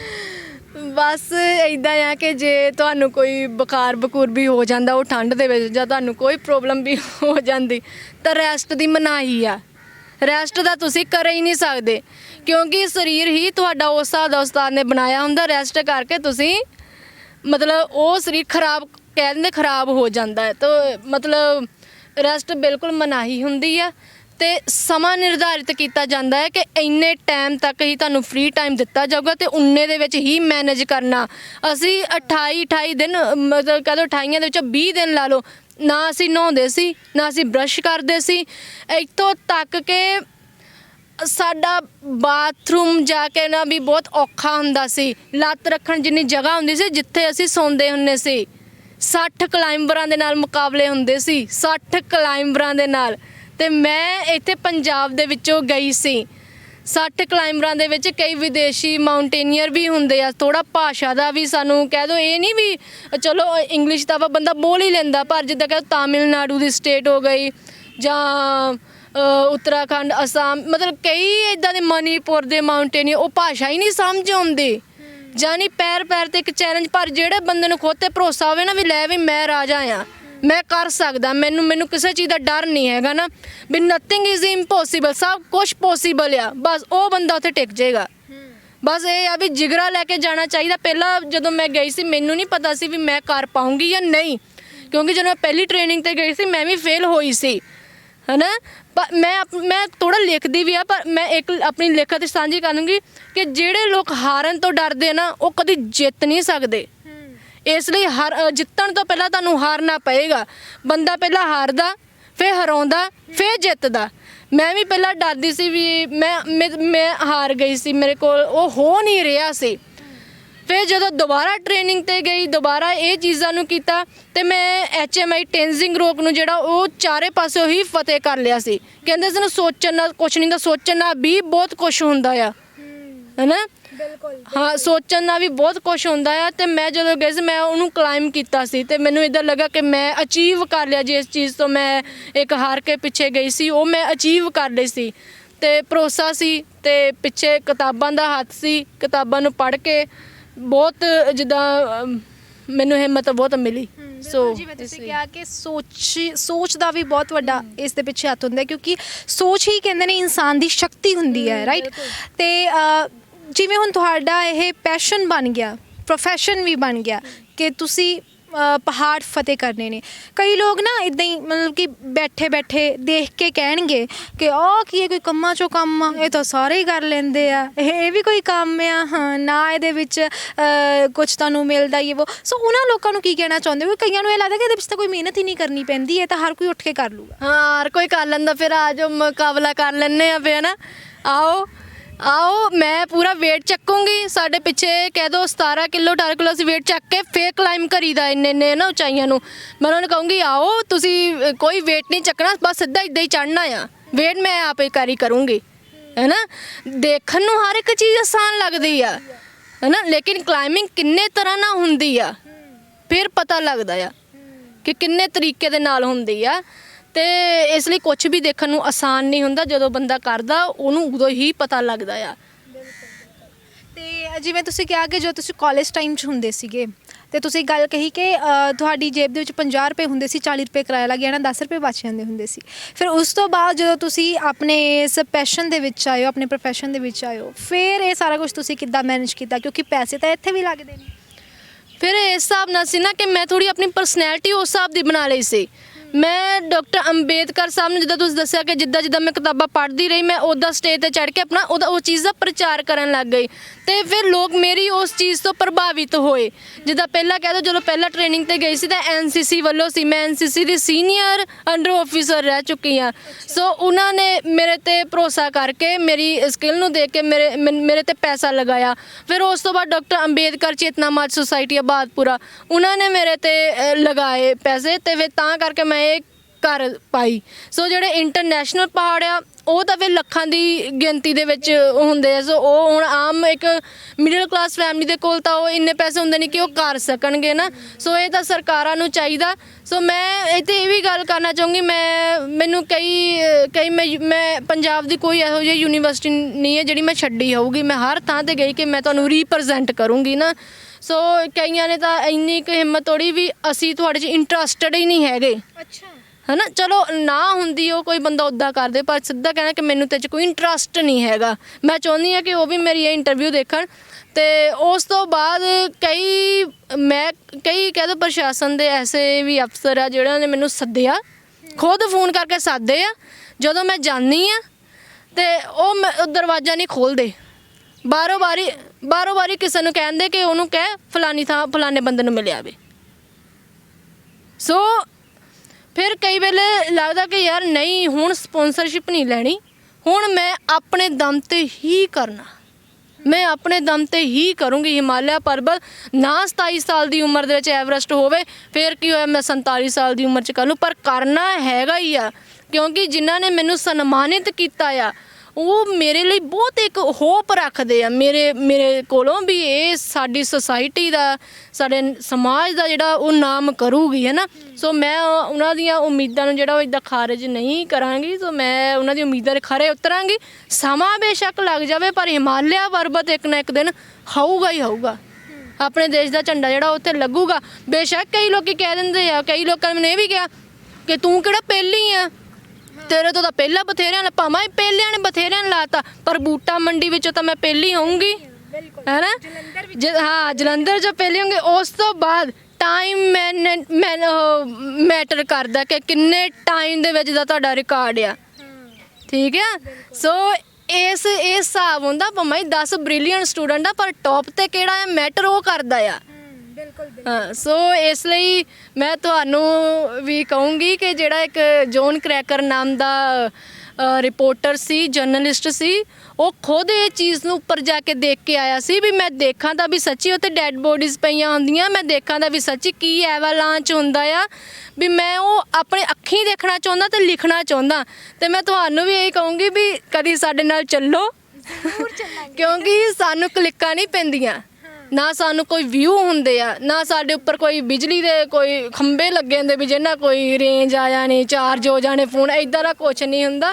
ਸੋ ਕਦੀ ਆਓ, ਆਪਣੀਆਂ ਅੱਖਾਂ ਨਾਲ ਨਜ਼ਾਰਾ ਦੇਖੋ ਅਤੇ ਉਹਨੂੰ ਲਿਖ ਕੇ ਅਤੇ ਲੋਕਾਂ ਤੱਕ ਫਿਰ ਕਰੋ। ਅਤੇ ਫਿਰ ਜਿਹੜੇ ਕਹਿੰਦੇ ਆਸਾਨ ਆ ਅਤੇ ਫਿਰ ਹੈ ਨਾ। ਅੱਛਾ, ਅਸੀਂ ਸੁਣਿਆ ਕਿ ਤੁਸੀਂ ਅੱਗੇ ਰੈਸਲਿੰਗ ਦੇ ਵਿੱਚ ਵੀ ਬੜਾ ਇੰਟਰਸਟ ਰੱਖਦੇ ਪਏ ਹੋ ਔਰ ਉਹਦੀ ਵੀ ਤਿਆਰੀ ਕਰਦੇ ਪਏ ਹੋ। ਬਾਕਸਿੰਗ ਦੀ। ਹਾਂ, ਬਾਕਸਿੰਗ ਦੀ, ਕਿਉਂਕਿ ਮੇਰੇ 'ਚ ਜਿਗਰਾ ਹੈਗਾ ਆ, ਪਰ ਜੇ ਮੈਂ ਹੁਣ ਕਿਸੇ ਨਾਲ ਫਾਈਟ ਕਰਨੀ ਹੋਵੇ ਮੇਰੇ ਦਿਲ ਵਿੱਚ ਇੱਕ ਨਿਮਰਤਾ ਆ ਜਾਣੀ ਕਿ ਨਹੀਂ, ਕਿਸੇ ਨੂੰ ਮਾਰਨਾ ਨਹੀਂ, ਕਿਉਂਕਿ ਬੁੱਧਾ ਦੇ ਫੋਲੋਵਰ ਆ, ਕਿਸੇ ਨਹੀਂ, ਪਰ ਬੰਦੇ ਨੂੰ ਆਪਣੀ ਹਿਫਾਜ਼ਤ ਕਰਨੀ ਆਉਣੀ ਚਾਹੀਦੀ ਆ। ਸੋ ਮੈਂ ਸੈਲਫ ਡਿਫੈਂਸ ਦੇ ਲਈ ਜਿਹੜੀ ਹੈ ਇਹ ਮਾਰਸ਼ਲ ਆਰਟ ਦਾ ਜਿਹੜਾ ਇੱਕ ਪਾਰਟ ਆ ਬਾਕਸਿੰਗ, ਉਹ ਮੈਂ ਸਿੱਖਣਾ ਚਾਹੁੰਦੀ ਹਾਂ ਕਿ ਮਤਲਬ ਆਪਣੇ 'ਤੇ ਡਿਪੈਂਡ ਆ ਕਿ ਅਸੀਂ ਵੱਧ ਤੋਂ ਵੱਧ ਆਪਣੀ ਪਰਸਨੈਲਿਟੀ ਹੋਰ ਕਿੰਨੇ ਕੁ ਗੁਣ ਜਿਹੜੇ ਆ ਉਹ ਜੋੜ ਸਕਦੇ ਆ ਨਾ। ਸੋ ਇਸ ਲਈ ਮੈਂ ਉਹ ਵੀ ਉਹ ਵੀ ਕਰਨੇ ਦੀ ਆਪਣੀ ਪ੍ਰੈਕਟਿਸ ਕਰਦੀ। ਮੈਨੂੰ ਕੋਈ ਸਿਖਾਉਣ ਵਾਲਾ ਤਾਂ ਹੈ ਨਹੀਂ, ਇਸ ਲਈ ਨੈੱਟ ਤੋਂ, ਸੋਸ਼ਲ ਮੀਡੀਆ ਤੋਂ ਸਿੱਖ ਕੇ ਜਿੱਦਾਂ ਉਹ ਦੱਸਦੇ ਆ ਬਸ ਉੱਦਾਂ ਹੀ ਆਪ ਸਿੱਖਣ ਦੀ ਕੋਸ਼ਿਸ਼ ਕਰੀ ਦੀ, ਕਿਉਂਕਿ ਕਹਿੰਦੇ ਨਾ ਜੇ ਸਾਧਨ ਨਾ ਹੋਣ ਤਾਂ ਜਿੰਨੇ ਕੁ ਸੀਮਤ ਸਾਧਨ ਆ ਨਾ ਉਹਦੇ ਵਿੱਚ ਹੀ ਤੁਹਾਨੂੰ ਆਪਣਾ ਗੁਜ਼ਾਰਾ ਕਰਨਾ ਆਉਣਾ ਚਾਹੀਦਾ ਆ। ਸੋ ਮੈਂ ਉਹਨੂੰ ਦੇਖ ਕੇ ਤਾਂ ਸਿੱਖਦੀ ਆ ਤੇ ਫਿਊਚਰ ਦੇ ਵਿੱਚ ਮੈਂ ਇਸ ਚੀਜ਼ ਦੇ ਵਿੱਚ ਵੀ ਪੈਰ ਰੱਖਾਂਗੀ।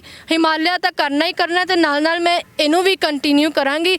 ਤੇ ਇਸ ਤੋਂ ਇਲਾਵਾ ਮੈਂ ਸਟੱਡੀ ਦੇ ਵਿੱਚ ਜਿੱਦਾਂ PhD ਦੀ ਵੀ ਤਿਆਰੀ ਕਰ ਰਹੀ ਹਾਂ ਤੇ ਉਹ ਵੀ ਹੋ ਜਵੇ ਤਾਂ ਵਧੀਆ। ਬਹੁਤ ਹੀ ਵਧੀਆ ਪ੍ਰਿਆ, ਬਹੁਤ ਹੀ ਵਧੀਆ। ਕਈਆਂ ਦੇ ਲਈ ਤੁਸੀਂ ਇੱਕ ਮਿਸਾਲ ਹੈਗੇ ਹੋ। ਬਹੁਤ ਸਾਰੇ ਲੋਕਾਂ ਨੂੰ ਤੁਹਾਡੀ ਸਟੋਰੀ ਸੁਣਨ ਤੋਂ ਬਾਅਦ ਮੋਟੀਵੇਸ਼ਨ ਵੀ ਮਿਲੇਗੀ, ਇੰਸਪਾਇਰ ਵੀ ਹੋਣਗੇ ਤੁਹਾਡੇ ਤੋਂ।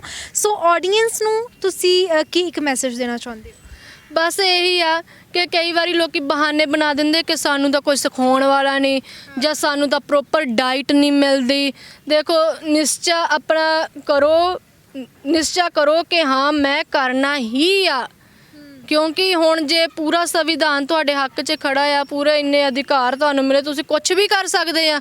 ਪਹਿਲਾਂ ਹੁੰਦਾ ਸੀ ਨਾ ਕਿ ਮਜ਼ਦੂਰ ਦਾ ਬੇਟਾ ਮਜ਼ਦੂਰ ਬਣੂਗਾ, ਹੈ ਨਾ, ਮੋਚੀ ਦਾ ਬੇਟਾ ਮੋਚੇ ਬਣਾ। ਹੁਣ ਤਾਂ ਤੁਹਾਨੂੰ ਬਹੁਤ ਸਾਰੀਆਂ ਸਹੂਲਤਾਂ, ਜੇ ਹੁਣ ਵੀ ਨਹੀਂ ਕਰ ਸਕਦੇ ਤਾਂ ਫਿਰ ਤਾਂ ਬਹੁਤ ਗਲਤ ਗੱਲ ਆ।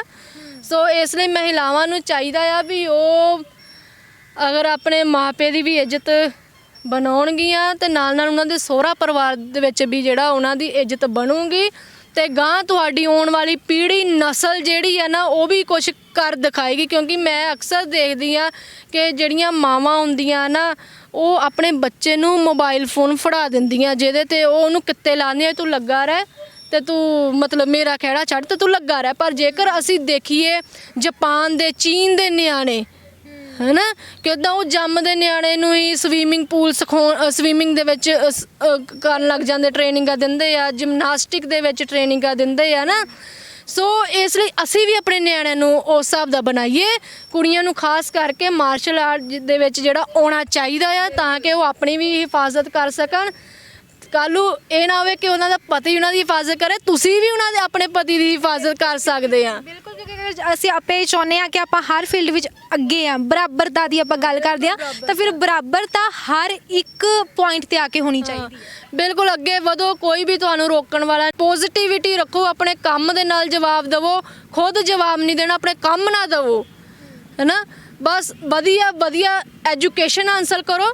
ਲੋਕੀ ਕਈ ਕਹਿੰਦੇ ਕਿ ਐਜੂਕੇਸ਼ਨ ਕੀ ਹਾਸਲ ਕਰਨੀ ਆ, ਕਿਹੜਾ ਨੌਕਰੀਆਂ ਮਿਲਣੀਆਂ, ਹੈ ਨਾ। ਪਰ ਜੇ ਤੁਸੀਂ ਨੌਕਰੀ ਬਣਨਾ ਚਾਹੁੰਦੇ ਆ, ਹੈ ਨਾ, ਅਸੀਂ ਨੌਕਰ ਥੋੜ੍ਹੀ ਬਣਨਾ, ਅਸੀਂ ਤਾਂ ਆਪਣੀ ਇੱਕ ਗਿਆਨ ਹਾਸਲ ਕਰਨਾ ਕਿ ਕਿੰਨੇ ਕੁ ਗਿਆਨੀ ਆ ਤੁਸੀਂ, ਹੈ ਨਾ। ਤੇ ਸੋ ਇਸ ਲਈ ਐਜੂਕੇਸ਼ਨ ਕਦੀ ਵੀ ਵਿਅਰਥ ਨਹੀਂ ਜਾਂਦੀ, ਤੁਹਾਡਾ ਅਭਿਆਸ ਕਦੀ ਵਿਅਰਥ ਨਹੀਂ ਜਾਂਦਾ। ਅਭਿਆਸ ਤੇ ਅਧਿਐਨ, ਜਿਹੜਾ ਅਧਿਐਨ ਮਤਲਬ ਕਿਤਾਬਾਂ ਪੜ੍ਹਨੀਆਂ, ਇਹ ਕਰਦੇ ਰਹੋ ਤੇ ਸਾਰੀਆਂ ਮੰਜ਼ਿਲਾਂ ਤੁਹਾਡੇ ਕੋਲ ਹੀ ਹੈ। ਸਭ ਤੋਂ ਵੱਡੀ ਗੱਲ ਇਹੀ ਮਾਪੇ ਨੂੰ ਕਹਿਣਾ ਚਾਹੂੰਗੀ ਕਿ ਆਪਣੇ ਨਿਆਣਿਆਂ ਨੂੰ ਖੇਡਾਂ ਦੇ ਮੈਦਾਨਾਂ ਦੇ ਵਿੱਚ ਲਿਆਇਆ ਕਰੋ, ਨਾ ਕਿ ਕਾਰਟੂਨ ਦਿਖਾਇਆ ਕਰੋ ਨਾ ਮੋਬਾਈਲ ਦੇ ਕੇ, ਕਿਉਂਕਿ ਫਿਰ ਨਹੀਂ ਤਾਂ ਤੁਹਾਡੇ ਨਿਆਣੇ ਯੋਧੇ ਨਹੀਂ ਕਾਰਟੂਨ ਹੀ ਬਣਨਗੇ। ਇਹ ਗੱਲ ਤੁਸੀਂ ਬਿਲਕੁਲ ਸਹੀ ਕਹੀ ਹੈ, ਕਿਉਂਕਿ ਇਹ ਚੀਜ਼ਾਂ ਕਾਫੀ ਦੇਖਣ ਨੂੰ ਮਿਲਦੀ ਹੈ। ਬੱਚੇ ਜੰਮਦੇ ਹੀ ਉਹਨਾਂ ਦੇ ਹੱਥਾਂ ਦੇ ਵਿੱਚ ਮੋਬਾਈਲ ਫੋਨ ਹੁੰਦੇ ਨੇ। ਔਰ ਇੱਕ ਜਿਵੇਂ ਤੁਸੀਂ ਗੱਲ ਕੀਤੀ ਕਿ ਐਜੂਕੇਸ਼ਨ ਬਹੁਤ ਜ਼ਿਆਦਾ ਇੰਪੋਰਟੈਂਟ ਹੁੰਦੀ ਹੈ ਨਾ, ਕਿਉਂਕਿ ਪਹਿਲਾਂ ਵੀ ਕੁੜੀਆਂ ਨੂੰ ਜ਼ਿਆਦਾ ਪੜ੍ਹਾਇਆ ਨਹੀਂ ਜਾਂਦਾ, ਪਰ ਅੱਜ ਕੱਲ੍ਹ ਤਾਂ ਮੌਕਾ ਹੈਗਾ ਆ ਕੁੜੀਆਂ ਦੇ ਕੋਲ ਵੀ ਪੜ੍ਹਨ ਦਾ। ਅੱਜ ਕੱਲ੍ਹ ਕੋਈ ਕਿਸੇ ਤਰ੍ਹਾਂ ਦੀ ਮਨਾਹੀ ਨਹੀਂ ਹੈਗੀ।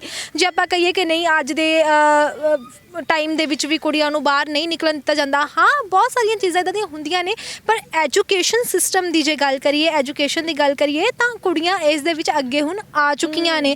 ਪੇਰੈਂਟਸ ਵੀ ਆਪਣੀਆਂ ਕੁੜੀਆਂ ਨੂੰ ਪੜ੍ਹਾਉਣਾ ਚਾਹੁੰਦੇ ਨੇ। ਤੇ ਜਿਵੇਂ ਤੁਸੀਂ ਹੁਣ ਕਿਹਾ ਕਿ ਅਸੀਂ ਕਿਹੜਾ ਨੌਕਰੀ ਕਰਨੀ ਆ, ਹੈ ਨਾ, ਕਿਸੇ ਦੇ ਨੌਕਰ ਥੋੜ੍ਹਾ ਨਾ ਬਣਨਾ। ਬਟ ਕਈਆਂ ਦੀ ਇਹ ਸੋਚ ਹੁੰਦੀ ਆ ਕਿ ਜੌਬ ਤਾਂ ਮਿਲਣੀ ਨਹੀਂ, ਜਾਂ ਫਿਰ ਪੜ੍ਹ ਕੇ ਕੀ ਕਰਨਾ, ਆਪਣਾ ਬਿਜ਼ਨਸ ਕਰਨਾ ਅਸੀਂ ਤਾਂ। ਬਟ ਮੈਨੂੰ ਲੱਗਦਾ ਹੈ ਕਿ ਜਿਹੜੀ ਪੜ੍ਹ ਕੇ ਸਾਨੂੰ ਨੌਲੇਜ ਮਿਲਦੀ ਹੈ, ਜਿਹੜਾ ਗਿਆਨ ਮਿਲਦਾ, ਉਹ ਕਾਫੀ ਹੱਦ ਤੱਕ ਜਿਹੜਾ ਮਾਇਨੇ ਰੱਖਦਾ ਹੈ। ਉਸ ਤੋਂ ਇਲਾਵਾ ਤੁਸੀਂ ਕੁਝ ਹੋਰ ਹੋ, ਪਰ ਜਦੋਂ ਗਿਆਨ ਤੁਹਾਨੂੰ ਪ੍ਰਾਪਤ ਹੋ ਜਾਂਦਾ ਫਿਰ ਤੁਹਾਡਾ ਕਰੈਕਟਰ, ਤੁਹਾਡੀ ਪਰਸਨੈਲਿਟੀ ਸਾਰਾ ਕੁਝ ਚੇਂਜ ਹੋ ਜਾਂਦਾ। ਬਿਲਕੁਲ ਇਹ ਗੱਲ ਬਿਲਕੁਲ ਸਹੀ ਆ। ਹੁਣ ਇਲੋਨ ਮਸਕ ਦੇਖੋ, ਇਲੋਨ ਮਸਕ ਅਮਰੀਕਾ ਦਾ ਇੱਕ ਕਿੰਨਾ ਜਿਹਨੂੰ ਕਹਿ ਦਿਓ ਉਸਤਾਦਾਂ ਦਾ ਉਸਤਾਦ ਹੈ ਉਹ ਇਨਸਾਨ। ਉਹਦੀ ਕੰਪਨੀ ਦੇ ਵਿੱਚ ਜੇ ਕੋਈ ਇਹ ਕਹਿ ਦੇ ਨਾ ਕਿ ਇਹ ਕੰਮ ਨਹੀਂ ਹੋ ਸਕਦਾ, ਸੰਭਵ ਆ, ਉਹ ਦਿਨ ਉਹਦਾ ਆਖਰੀ ਦਿਨ ਹੁੰਦਾ ਉਹਦੀ ਕਹਿ ਦਿਓ, ਹੈ ਨਾ, ਉਹਦੀ ਕੰਪਨੀ ਦੇ ਵਿੱਚ। ਸੋ ਇਹ ਨਾ ਲੋਕਾਂ ਨੂੰ ਫੋਲੋ ਕਰਨਾ ਚਾਹੀਦਾ ਆ, ਜਿਹੜੇ ਨਾਮੁਮਕਿਨ ਨੂੰ ਮੁਮਕਿਨ ਦੇ ਵਿੱਚ ਕਰ ਦਿੰਦੇ ਆ, ਹੈ ਨਾ। ਸੋ ਮੈਂ ਵੀ ਉਹਨੂੰ ਹੀ ਫੋਲੋ ਕਰਦੀ ਹਾਂ। ਸੋ ਦੇਖੋ ਉਹ ਇਨਸਾਨ ਕਦੀ ਵੀ ਗਿਆ ਨਹੀਂ, ਕਹਿੰਦੇ ਉਹ ਕਦੀ ਸਕੂਲਾਂ ਕਾਲਜਾਂ ਦੇ ਵਿੱਚ ਨਹੀਂ ਗਿਆ, ਘਰ ਬਹਿ ਕੇ ਹੀ ਉਹਨੇ ਕਿਤਾਬਾਂ ਪੜ੍ਹੀਆਂ ਤੇ ਅੱਜ ਦੇਖੋ ਕਿੰਨਾ ਉਹਨੇ ਆਪਣਾ ਨਾਮ ਕਮਾਇਆ। ਨਾਸਾ ਦੇ ਬਰਾਬਰ ਕੰਪਨੀ ਖੜੀ ਕਰ ਦਿੱਤੀ, ਉਹ ਇਕੱਲੇ ਬੰਦੇ ਨਹੀਂ, ਹੈ ਨਾ।